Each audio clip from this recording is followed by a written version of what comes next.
Jā, nu katrā ziņā es esmu ļoti priecīgs par šo izcīnīto kausu. Un es esmu arī ļoti lepns ar savu komandu, kā mēs nospēlējām. Ja, varbūt nebija perfekts basketbols, bet katrā ziņā izcīnīja 2 uzvaras.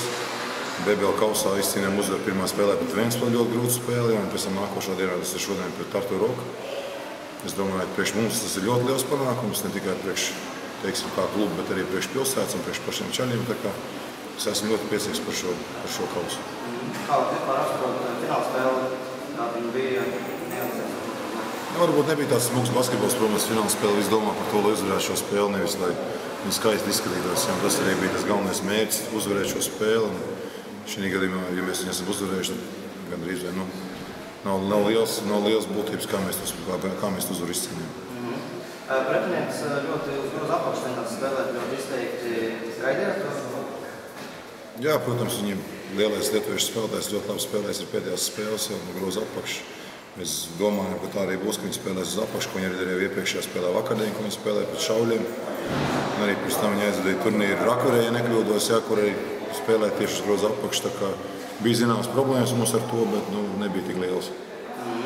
Kas bija tie iemesli, kas ļāva tomēr turēties vadībā un kontrolēt spēli?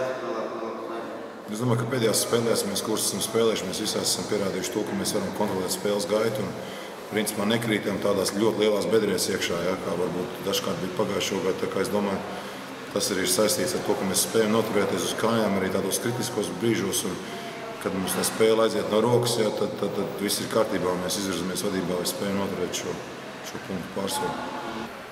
Как говорится, степ by step. Первый сделали такой шаг, да. Ну, это только начало сезона, как я тебе говорил.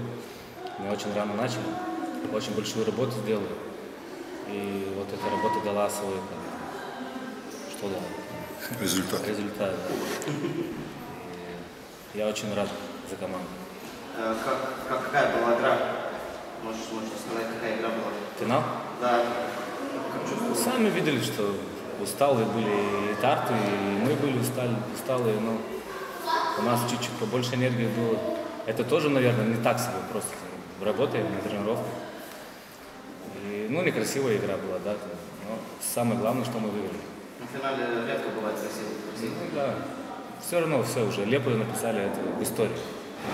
14 год, да, Лепове чемпионом Капа. Лучше старт сезона, наверное, трудно представить. Я бы хотел закончить вот так, чем сейчас начать. Посмотрим весной, спросите меня, как сезон, вот я скажу.